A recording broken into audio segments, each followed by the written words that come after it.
வணக்கம். உங்களுக்காகவே நாங்க சேகரிச்ச நிறைய தகவல்களை வச்சு இன்னைக்கு சில முக்கியமான விஷயங்களை கொஞ்சம் ஆழமா பார்க்க போறோம். ஆமா. நெறைய விஷயங்கள் இருக்கு. பொருளாதாரம், வர்த்தகம், சுற்றுச்சூழல், சட்டம்னு பலதும் கலந்திருக்கு. ஆமா, இந்தியாவோட நிதித்துறைக்குள்ள வர வெளிநாட்டு முதலீடுகள், அப்புறம் நம்ம உற்பத்தி சார்ந்த ஊக்கத்தொகை திட்டம், அதாவது PLI, அத பத்தி உலக வர்த்தக அமைப்புல ஒரு சர்ச்சை கிளம்பியிருக்கு. அது அதையும் பார்க்கணும். அப்புறம் பாரிஸ் ஒப்பந்தம் இப்ப 10 வருஷம் ஆகப் போகுது. காலநிலை மாற்றத்துல நாம எங்க இருக்கோம்? அமைச்சர்களை நீக்கிறதுக்கு ஒரு புது அரசியலமைப்பு திருத்த மசோதா வந்திருக்கு. அதுல என்ன பிரச்சனை? ஆமா, அதுவும் ஒரு முக்கியமான விவாதம். அதோட மைனர்களோட சொத்துரிமை பத்தி உச்சநீதிமன்றம் ஒரு தெளிவு கொடுத்திருக்கு.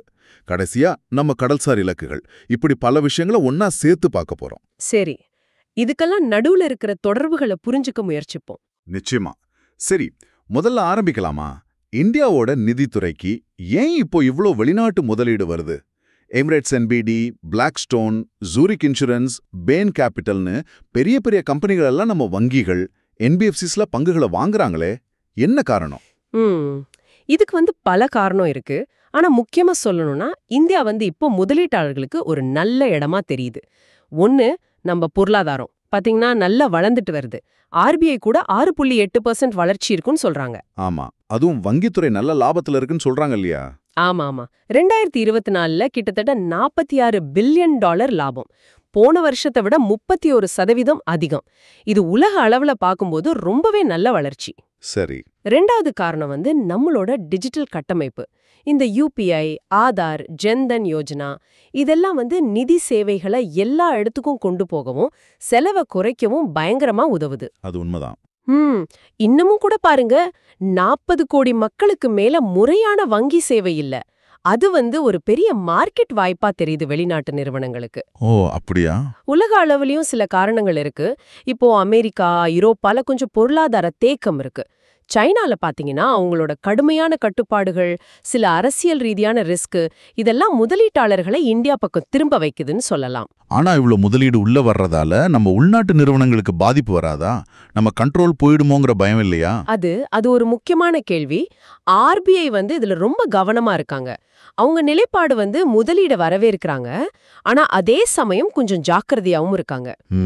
நம்ம நாட்டோட கட்டுப்பாடு, நம்ம நிதி இறையாண்மை, அதாவது நம்ம ஃபைனான்சியல் விஷயங்கள்ல நாமளே முடிவெடுக்கிற உரிமை, அதெல்லாம் பாதிக்கப்படாம பாத்துக்கணும்னு நினைக்கிறாங்க. சரி. இந்த முதலீட்டால புது டெக்னாலஜி, பணம், நல்ல நிர்வாக முறையெல்லாம் வரும் தான். ஆனா நீங்க கேட்ட மாதிரி உலகத்துல ஏதாவது பிரச்சனைன்னா அது நம்மளையும் டக்குன்னு தாக்கலாம். நம்மூர் வங்கிகளுக்கு போட்டி அதிகமாகலாம். அந்த ரிஸ்க் இருக்கு. அதனால RBI சில ரூல்ஸோட தான் அனுமதி கொடுக்கறாங்க. புரியுது. சரி, ஒரு பக்கம் அப்படி முதலீடு வருது. ஆனா இன்னொரு பக்கம் நம்ம PLI திட்டங்களுக்கு எதிரா சீனா WTOல புகார் கொடுத்திருக்காங்களே, அது என்ன விஷயம்? பேட்டரி ஆட்டோமொபைலுக்கான PLIல பிரச்சனைன்னு சொல்றாங்களாமே. ஆமா, அந்த PLI திட்டம் 2020ல கொண்டு வந்தாங்க. எதுக்குன்னா, நம்ம நாட்டுல உற்பத்தியை அதிகப்படுத்தணும், வெளிநாட்டு முதலீட்டை இழுக்கணும், இந்தியாவை உலக சப்ளை செயின்ல ஒரு முக்கிய இடமா ஆக்கணும் தான். ஆனா சீனா என்ன சொல்றாங்கன்னா, சில துறைக்கு, குறிப்பா ஆட்டோமொபைலுக்கு 50%, பேட்டரிக்கு 25% அளவுக்கு உள்நாட்டு மதிப்பு கூட்டல், அதாவது டொமஸ்டிக் வேல்யூ அடிஷன் DVA இருக்கணும்னு இந்தியா சொல்றது அது சரியில்லைன்றாங்களா? ஆமா, அது வெளிநாட்டு பொருளை வாங்காம உள்நாட்டு பொருளை வாங்க சொல்ற மாதிரி இருக்கு. இது இறக்குமதி மாற்று மானியம் மாதிரி இருக்கு. இது WTO விதிகளை மீறுதுன்னு அவங்க வாதிடுறாங்க. ஓ, இதனால தங்களோட ஏற்றுமதி பாதிக்கப்படுதுன்னு சீனா நினைக்கிறாங்க. ஆனா இந்தியா தரப்புல என்ன சொல்லலாம்னா, DVAங்கிறது உள்நாட்டு பொருளை வாங்கணும்னு கட்டாயப்படுத்தல, இந்தியால மதிப்பு கூட்டணும்னு தான் சொல்லுது. அது இறக்குமதி செஞ்ச பாகங்களை வச்சு இங்க அசெம்பிள் பண்றதா கூட இருக்கலாம். சரி. அது மட்டும் இல்லாம இந்த திட்டங்கள்லாம் பசுமை ஆற்றல் மாதிரி நம்ம நாட்டோட பெரிய கொள்கைகளோட ஒரு பகுதி தான் இந்தியா சொல்லலாம். ஆனா இப்போதைக்கு WTOல அந்த மேல்முறையீடு அமைப்பு வேலை செய்யாததால இதுல தீர்வு வர்றது கொஞ்சம் கஷ்டம்தான். இது ஒரு நாடு கொள்கை வகுக்கிறப்போ உலக வர்த்தக விதிகள் கூட எப்படி முட்டுதுங்கிறதுக்கு ஒரு உதாரணம். ஆமா, இந்த மாதிரி பிரச்சனைகள் வரும்போது உலக நாடுகள் ஒத்துழைக்க வேண்டியது எவ்வளவு முக்கியம்னு தெரியுது. குறிப்பா காலநிலை மாற்றம் மாதிரி விஷயங்கள்ல. இப்போ பாரிஸ் ஒப்பந்தம் 10 வருஷம் ஆக போகுது. நாம எங்க இருக்கோம் இதுல? நிச்சயமா. ஒரு நல்ல விஷயம் என்னன்னா, நாம போக வேண்டிய வேகத்துல போகலைனாலும் முன்னாடி கணிச்சதை விட நிலைமை கொஞ்சம் பரவாயில்ல. அதாவது உலக வெப்பநிலை 4-5 டிகிரி உயரும்னு பயந்தோம். இப்போ அது 2-3 டிகிரி உயரங்கிற பாதிக்கு வந்திருக்கு. அதுவே ஒரு முன்னேற்றம் தான் இல்லையா? ஆமா, குறிப்பிடத்தக்க முன்னேற்றம் தான். ஆனாலும் பாரிஸ் இலக்கான 1.5 டிகிரிக்குள்ள கட்டுப்படுத்தணும்னா இது பத்தாது. ஆனா பாருங்க, சூரிய சக்தி, காற்றாலை எல்லாம் விலை ரொம்ப குறைஞ்சிடுச்சு. எலக்ட்ரிக் கார்கள் கூட இப்போ உலக அளவுல புது கார் விற்பனையில 20% கிட்ட வந்துருச்சு. ஆனா அதே நேரம் வெள்ளம், வறட்சி, அனல் காற்று மாதிரி தீவிர வானிலை நிகழ்வுகளும் அதிகமாகிட்டே போகுது. அதனால இன்னும் வேகமா செயல்படணும். இதுல சர்வதேச ஒத்துழைப்பு எப்படி இருக்கு? பாரிஸ் ஒப்பந்தமே ஒரு கூட்டு முயற்சி தான். அதுக்கு நல்ல உதாரணம் இந்தியாவும் பிரான்சும் சேர்ந்து ஆரம்பிச்ச சர்வதேச சூரிய ஆற்றல் கூட்டமைப்பு ISI. இப்போ அதுல 120க்கும் மேல நாடுகள் இருக்காங்க. இந்தியாவே கூட புதைப்படிவ மற்ற எரிசக்தி திறனை 50% ஆக்குற இலக்க கெடுவுக்கு 5 வருஷம் முன்னாடி அடைஞ்சிருக்கு. அப்போ அடுத்து என்ன செய்யணும்? அடுத்த 10 வருஷத்துக்கு என்ன முக்கியம்? அடுத்ததா 1, எல்லா நாடுகளும் அவங்க இலக்குகளை இன்னும் அதிகமாக்கணும். 2, இந்த மாற்றம் ஏழை நாடுகள், ஏழை மக்களை பாதிக்காத மாதிரி ஒரு நியாயமான மாற்றமா இருக்கணும். 3, காடுகள், கடல் மாதிரி இயற்கையா கார்பனை உறிஞ்சுவதை பாதுகாக்கணும். சரி. 4, அரசாங்கம் மட்டும் இல்லாம உள்ளூர் அமைப்புகள், விஞ்ஞானிகள், பிசினஸ்னு எல்லாரும் சேரணும். கடைசியா அறிவியல் சொல்றத கேட்டு முடிவெடுக்கணும். கரெக்ட். சரி, இப்போ உலக விஷயங்கள்லேருந்து கொஞ்சம் உள்நாட்டுக்கு வருவோம். இந்த அமைச்சர்களை பதவி நீக்கிறது சம்பந்தமா ஒரு புது அரசியலமைப்பு திருத்த மசோதா வந்திருக்கு. 130வது திருத்தம். இது ஏன் இவ்ளோ சர்ச்சையா இருக்கு? ஆமா, இது கொஞ்சம் சிக்கலான மசோதா. இது என்ன சொல்லுதுன்னா, சுருக்கமா ஒரு அமைச்சர், அது பிரதமரோ முதல்வரோ யாரா இருந்தாலும் 5 வருஷம் அல்லது அதுக்கு மேல தண்டனை கிடைக்கக்கூடிய குற்றத்துக்காக கைது செய்யப்பட்டு தொடர்ந்து 30 நாள் காவல்ல இருந்தா அவங்கள பதவியிலிருந்து நீக்கிடணும்னு சொல்லுது. 30 நாள் காவல்ல இருந்தாலேவா? ஆமா, நோக்கம் பொது பதவி நேர்மையா இருக்கணும்னு சொல்றாங்க. ஆனா இதுல நிறைய நடைமுறை சட்ட பிரச்சனைகள் இருக்கு. என்ன மாதிரி பிரச்சனைகள்? முதல்ல ஒருத்தரை கைது பண்றதுங்கிறது CRPC 41 அல்லது புதிய BNSS 35 படி போலீஸோட விருப்பம் கட்டாயம் இல்லைன்னு சுப்ரீம் கோர்ட்டே சொல்லிருக்கு. 2வதா பெயில் கொடுக்கறது தான் ரூல், மறுக்கிறது விதிவிலக்குன்னு சட்டம் சொன்னாலும் நிஜத்துல அது கேஸோட தன்மை, ஜட்ஜோட பார்வைன்னு பல விஷயத்த பொறுத்தது. அப்போ குற்றம் நிரூபிக்கிறதுக்கு முன்னாடியே வெறும் 30 நாள் ஜெயில்ல இருந்தாலே பதவி போயிடும்னு சொன்னா அது நிரூபிக்கப்படும் வரை நிரபராதிங்கிற அடிப்படை நீதிக்கு எதிரா இருக்கு இல்லையா? ஆமா. 3வதா 60-90 நாள்ல சார்ஜ் ஷீட் போடலனா டிஃபால்ட் பெயில்னு ஒன்னு இருக்கு. இந்த 30 நாள் கெடும் அதே கூட தடுக்கலாம். 4வதா PMLA, NDPS, UAPA மாதிரியான கடுமையான சட்டங்கள்ல பெயில் வாங்குறதே ரொம்ப கஷ்டம். அதுல இரட்டை நிபந்தனைகள் வேற இருக்கு. ஓஹோ. இப்ப மணீஷ் சிசோடியா வழக்குல கூட பாருங்க, 17 மாசம் கழிச்சுதான் பெயில் கிடைச்சது. அப்போ இந்த 30 நாள்ங்கிறது நீதி விசாரணை முடியறதுக்கு முன்னாடியே பதவியை பறிச்சிடுமோங்கிற கேள்வி வருது. இத அரசியலுக்காக பயன்படுத்துவாங்களோங்கிற கவலையும் இருக்கு. புரியுது. இதுல நிறைய யோசிக்க வேண்டிய விஷயங்கள் இருக்கு. சரி, இது ஒரு பக்கம் இருக்கட்டும். இப்போ ஒரு குறிப்பிட்ட தீர்ப்புக்கு வருவோம். இது நிறைய பேருக்கு உபயோகமா இருக்கும்னு நினைக்கிறேன். மைனர்களோட சொத்துரிமை பத்தி உச்சநீதிமன்றம் ஒரு விளக்கம் கொடுத்திருக்காங்களே. ஆமா, இது ரொம்ப முக்கியமான நடைமுறைக்கு உகந்த தீர்ப்பு. சிம்பிளா சொன்னா, ஒரு மைனர் குழந்தையோட சொத்தை, நிலம், வீடு மாதிரி அவங்க கார்டியன், அதாவது பாதுகாவலர், கோர்ட் பெர்மிஷன் இல்லாம வித்துட்டா அந்த குழந்தை 18 வயசு ஆனதுக்கு அப்புறம் அந்த விற்பனையை ஏத்துக்க தேவையில்ல, அதை நிராகரிக்கலாம். நிராகரிக்கலாம்னா எப்படி? கோர்ட்ல கேஸ் போட்டு அந்த விற்பனையை ரத்து பண்ணலாம். இல்லன்னா அந்த சொத்தை தானே வேற யாருக்காவது மறுபடியும் விக்கிறது மூலமாகவோ அல்லது வேற ஏதாவது தெளிவான செயல் மூலமாகவோ நான் அந்த பழைய விற்பனையை ஏத்துக்கலன்னு காட்டிடலான்னு கோர்ட்டு சொல்லிருக்கு. ஓ, தனியா கேஸ் போடாமலேவா? ஆமா, இதுக்கு சட்ட அடிப்படை இருக்கு.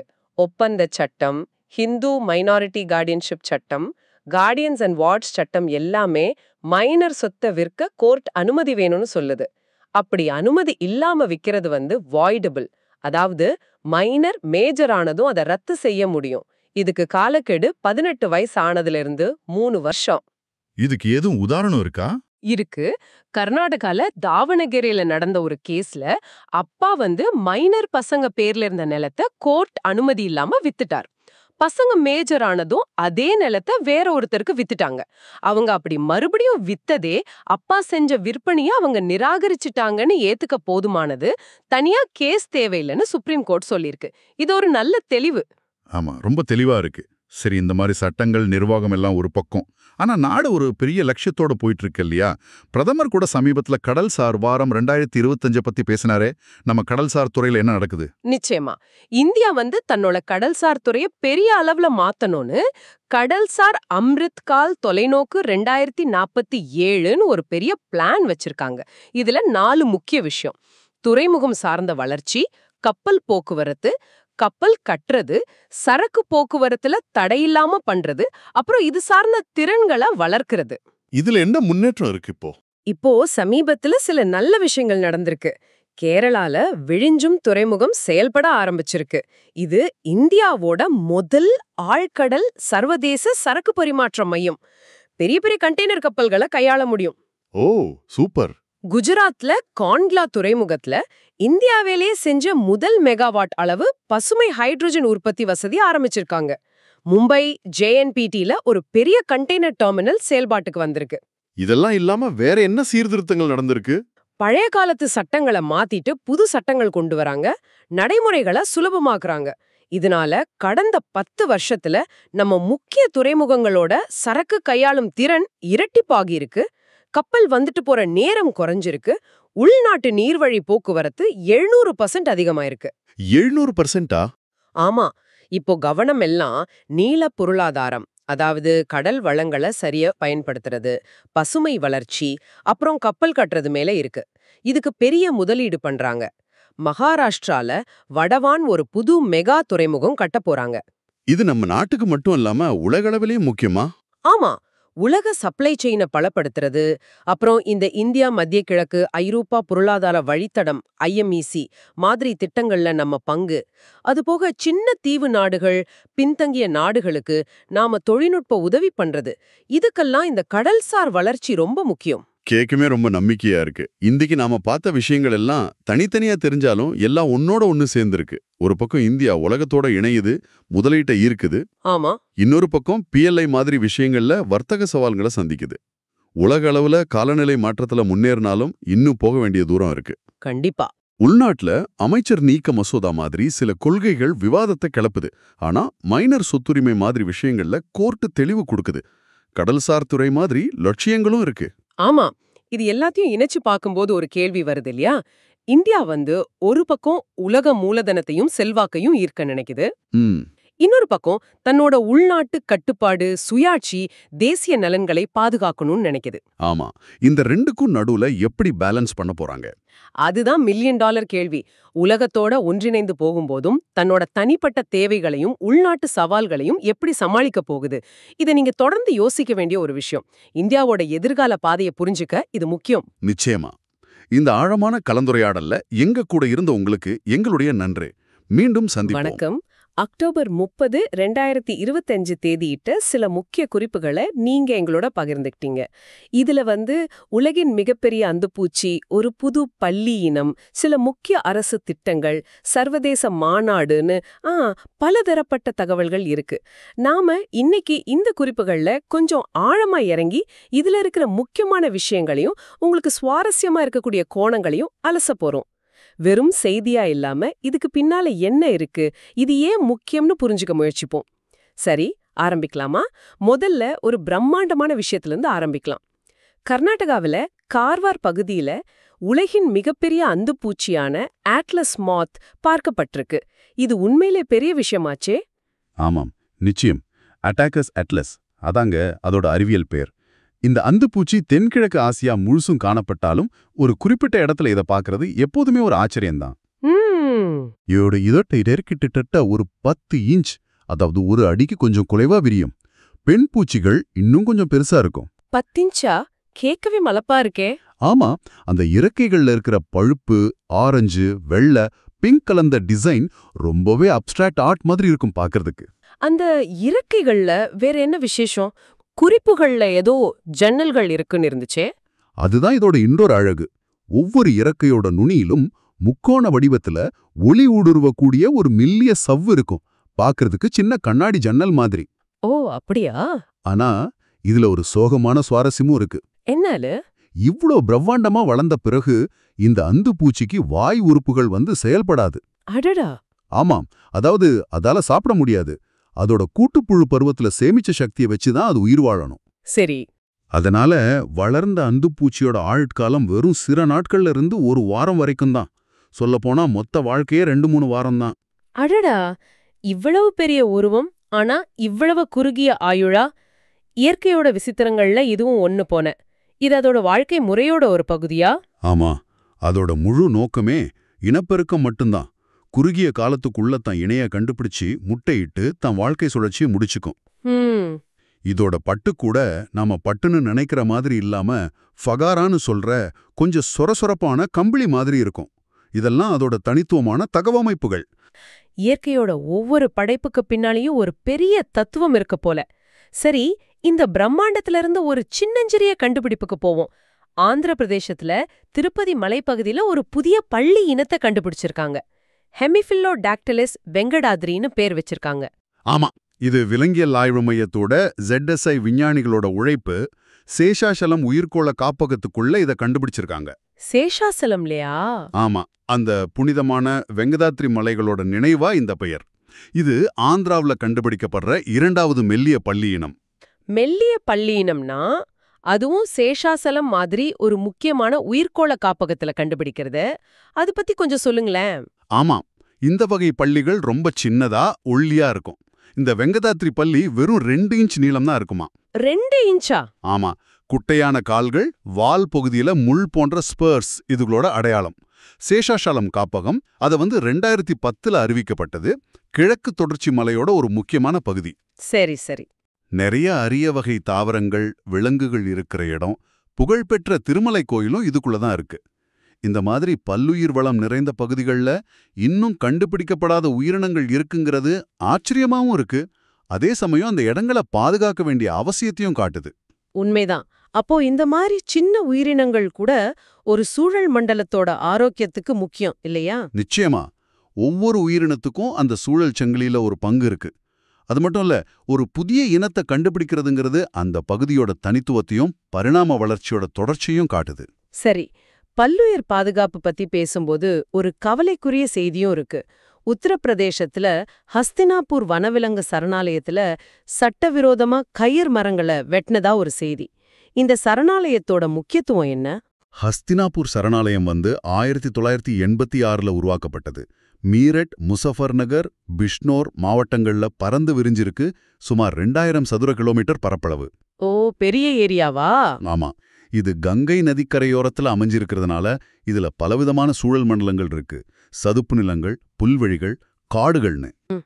யூபியன் மாநில விலங்கான சதுப்பு நிலமான், பரசிங்கா, மாநில பறவையான சாரஸ் குக்கு, இதுக்கெல்லாம் இது முக்கியமான வாழ்விடம். நிறைய வலசை பறவைகளும் இங்க வருது. அங்க இந்த கயிறு மரம் ஏன் அவ்வளவு முக்கியம்? சட்டவிரோதமா வெட்டுற அளவுக்கு அதுல என்ன இருக்கு?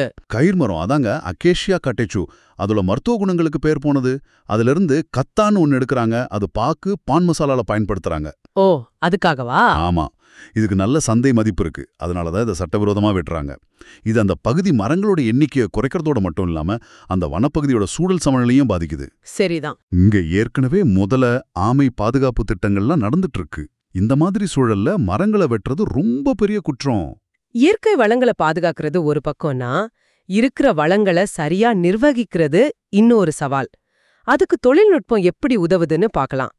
நிலக்கரி துறைக்காக 2 புதிய டிஜிட்டல் தளங்கள், Koyla Shakti dashboard, CLAMP portal அறிமுகப்படுத்தப்பட்டிருக்கு. முதல்ல கிளாம்ப் பத்தி சொல்லுங்க. கிளாம்ப் அது coal land acquisition management and payment. நிலக்கரி சுரங்கங்களுக்கு நிலம் கையகப்படுத்துறது, அதுக்கு இழப்பீடு கொடுக்கறது, மக்களை மீள்குடியேற்றம் செய்யறதுன்னு. இது ரொம்ப சிக்கலான, பல வருஷங்கள் இழுக்கக்கூடிய ஒரு செயல்முறை.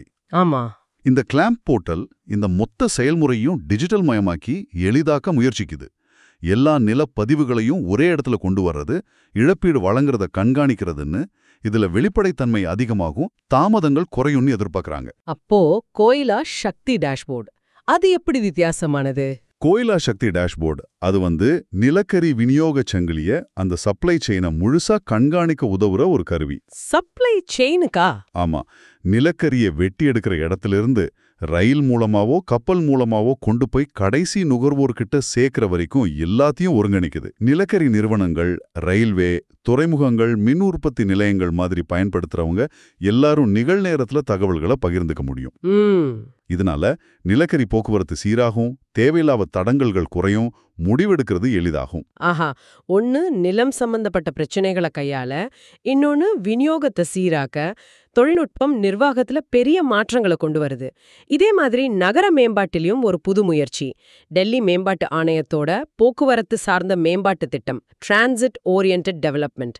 இது என்ன கான்செப்ட்? TOD. இது இப்ப உலக நகரங்கள்ல பிரபலமாகிட்டு வர்ற ஒரு உத்தி. யோசிச்சு பாருங்க, மெட்ரோ ஸ்டேஷன், ரயில் நிலையம் இல்ல பஸ் ஸ்டாப் பக்கத்திலேயே உங்களுக்கு வீடு, ஆபீஸ், கடை, பொழுதுபோக்கு வசதின்னு எல்லாம் கிடைச்சா எப்படி இருக்கும்? கேட்க நல்லா இருக்கு. அதுதான் TOD. பொது போக்குவரத்தை மையமா வச்சு அதுக்கு ரொம்ப பக்கத்திலேயே அடர்த்தியான கலவையான பயன்பாட்டை கொண்ட பகுதிகளை உருவாக்குறது. மிக்ஸ்டு யூஸ் டெவலப்மெண்ட்னு சொல்வாங்க. இதனால தனிப்பட்ட நபர்களுக்கும் நகரத்துக்கும் என்ன பயன்? முக்கிய நோக்கம் மக்கள் கார், பைக் மாதிரி சொந்த வாகனங்களை அதிகமா பயன்படுத்தாம நடந்து போறதுக்கும் சைக்கிள் ஓட்டுறதுக்கும் பொது போக்குவரத்தை பயன்படுத்துறதுக்கும் ஊக்கப்படுத்துறது. சரி. இதனால போக்குவரத்து நெரிசல் குறையும், காற்று மாசு குறையும், பயண நேரமும் செலவும் மிச்சமாகும். நகரங்களுக்கு இது பொது போக்குவரத்தை இன்னும் திறம்பட பயன்பட உதவும். போக்குவரத்து நிறுவனங்களுக்கு டிக்கெட் வருமானம் போக இந்த TOD பகுதிகளிலிருந்து வேற வருமானம் வர வாய்ப்பு இருக்கு. அரசாங்கங்களுக்கும் நிலமதிப்பு உயர்வு மூலமா திட்டங்களுக்கு நிதி திரட்ட முடியும். ஆனா இதையெல்லாம் செயல்படுத்துறதுல சவால்கள் இருக்காதா? இருக்கிற நகர அமைப்புல இதை எப்படி பொருத்துவாங்க? நிச்சயமா சவால்கள் இருக்கு. சரியான திட்டமிடல் வேணும். எல்லா தரப்பு மக்களுக்கும் இது கட்டுப்படியாகிற விலையில இருக்கணும். வெறும் வசதியானவர்களுக்கு மட்டுமான இடங்களா மாறிடக்கூடாது. ஆமா, அது முக்கியம். பழைய நகர பகுதிகளில் இது செயல்படுத்துறதுக்கு நிறைய மாற்றங்கள் தேவைப்படும். ஆனா நீண்ட காலத்துல நகர வாழ்க்கை தரத்தை உயர்த்த இது ஒரு நல்ல வழியா பார்க்கப்படுது. டெல்லியில இதை எப்படி செயல்படுத்துறாங்கன்னு பார்க்கணும். நகரங்கள்ல இந்த மாதிரி நவீன திட்டங்கள் வரும்போது கிராமப்புறங்களையும் மறக்கக்கூடாது.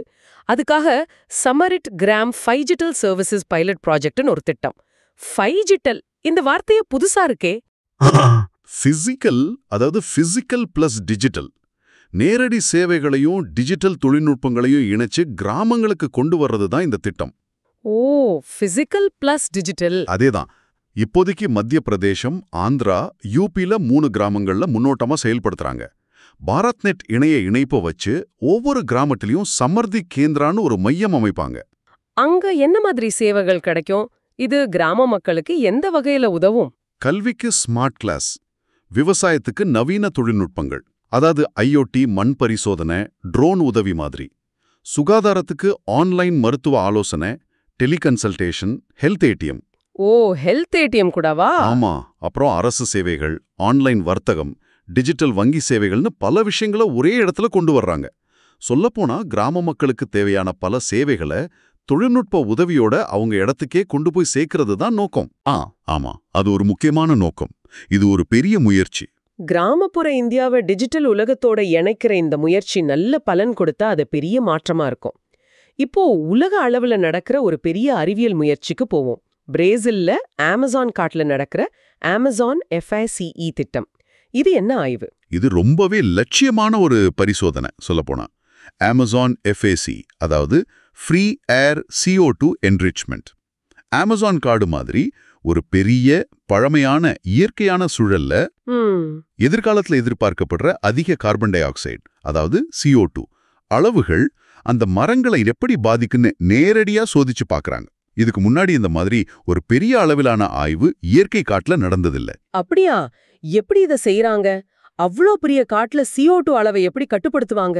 பெரிய எஃகு கோபுரங்களை வச்சு மரங்களை சுத்தி பெரிய வட்டங்களை, ரிங்ஸ் மாதிரி உருவாக்குறாங்க. ஒவ்வொரு வட்டத்துக்குள்ளேயும் சுமார் 50-70 மரங்கள் இருக்கும். ஓ, சில வட்டங்களுக்குள்ள மட்டும் குழாய்கள் மூலமா CO2 வாயுவை செலுத்தி அங்க CO2 அளவை அதிகமாக்குவாங்க.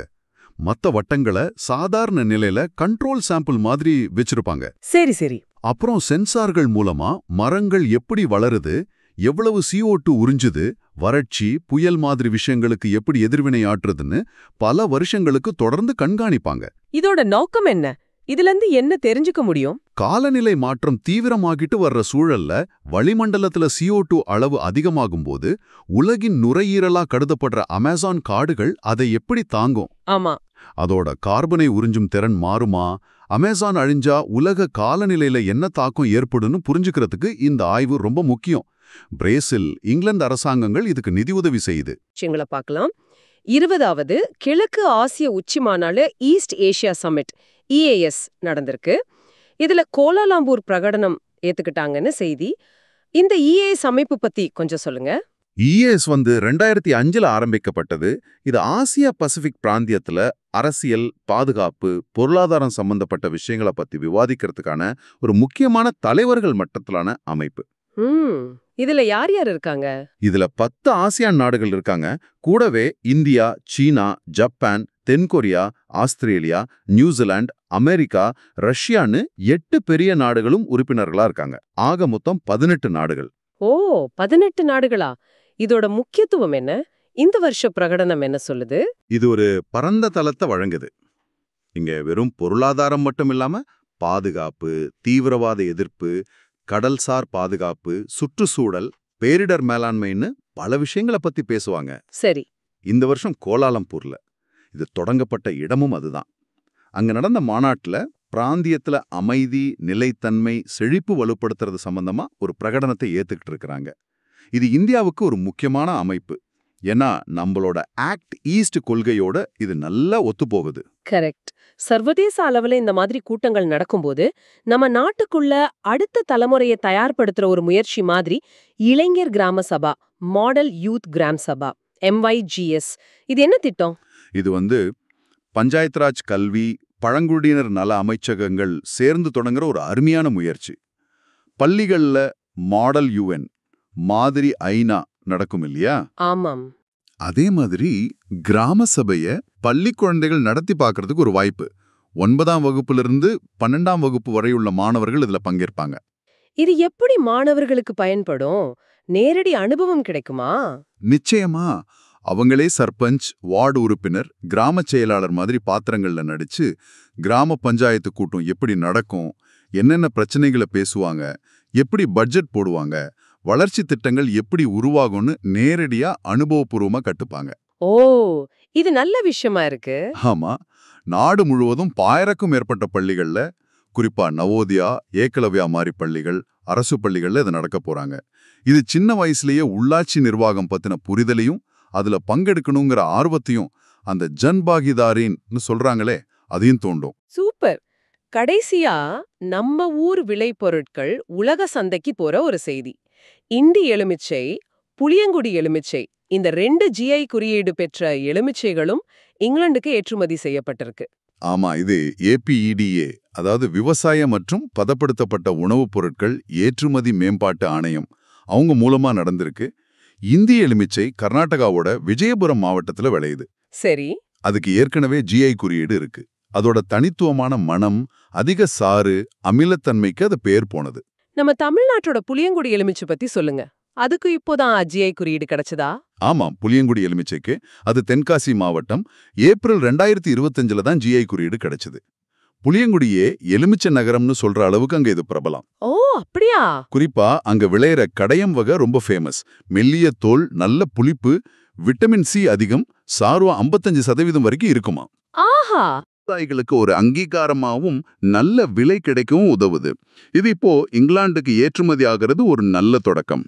இன்னைக்கு நாம பார்த்த விஷயங்கள் ஒன்னோடொன்னு தொடர்பில்லாத மாதிரி தெரிஞ்சாலும் ஒரு பெரிய சித்திரத்தை காட்டுது இல்லையா? கர்நாடக அந்துப்பூச்சி, ஆந்திர பல்லி, ஹஸ்தினாப்பூர் மரங்கள்னு உள்ளூர் பல்லுயிர் பாதுகாப்பு எவ்வளவு முக்கியம்னு பார்த்தோம். ஆமா. இன்னொரு பக்கம் நிலக்கரி நிர்வாகம், நகர திட்டமிடல், கிராமப்புற சேவைகள்ல தொழில்நுட்பத்தோட பங்கு அதிகரிச்சுட்டே வருது. உலக அளவுல அமேசான் ஆய்வு, கிழக்காசிய மாநாடு நடக்குது. நம்ம பள்ளி மாணவர்கள் கிராம சபைய கத்துக்கிறாங்க. நம்ம ஊர் எலுமிச்ச உலக சந்தைக்கு போகுது. நீங்க சரியா சொன்னீங்க. இதுல கவனிக்க வேண்டிய விஷயம் என்னன்னா, உலகளாவிய பிரச்சனைகள், இப்ப காலநிலை மாற்றம் மாதிரி, அதுக்கு உலகளாவிய தீர்வுகள், சர்வதேச ஒத்துழைப்பு, பெரிய அறிவியல் ஆய்வுகள்னு ஒரு பக்கம் இருந்தாலும் அதுக்கான அடித்தளம் உள்ளூர்ல தான் இருக்கு. சேஷாசலத்துல ஒரு பல்லிய பாதுகாக்கிறதுல ஆரம்பிச்சு புளியங்குடி எலுமிச்சைக்கு அங்கீகாரம் வாங்குறது வரைக்கும், கரெக்ட். ஹஸ்தினாபூர்ல மரத்தை வெட்டாம தடுக்கிறதுல இருந்து நம்ம பிள்ளைகளுக்கு உள்ளாட்சி நிர்வாகத்தை சொல்லிக் கொடுக்கறது வரைக்கும் எல்லாமே முக்கியம்தான். ஆமா, உலகளாவிய சவால்களை எதிர்கொள்ள இந்த உள்ளூர் பலம் ரொம்ப அவசியம். நிச்சயமா. இந்த உள்ளூர் சூழலியல் பாதுகாப்பு, உள்ளூர் பொருளாதாரம், உள்ளூர் அறிவு, உள்ளூர் நிர்வாகம், இது எல்லாத்தையும் நாம எவ்வளவு வலுவாக்குறோமோ அந்த அளவுக்கு உலகளாவிய மாற்றங்களையும் சவால்களையும் எதிர்கொள்ள நம்ம தயாரா இருப்போம். நீங்க உங்க பகுதியில நடக்கிற இந்த மாதிரி சின்ன சின்ன ஆனா முக்கியமான விஷயங்களை எப்பவாவது கவனிச்சிருக்கிறீங்களா? ஒருவேளை உலக பிரச்சனைகளுக்கான பல பதில்கள் நம்ம பக்கத்திலேயே இருக்குமோ? இத பத்தி யோசிச்சு பாருங்க. இது உங்களோட அடுத்த கட்ட தேடலுக்கு ஒரு தொடக்கமா இருக்கலாம்.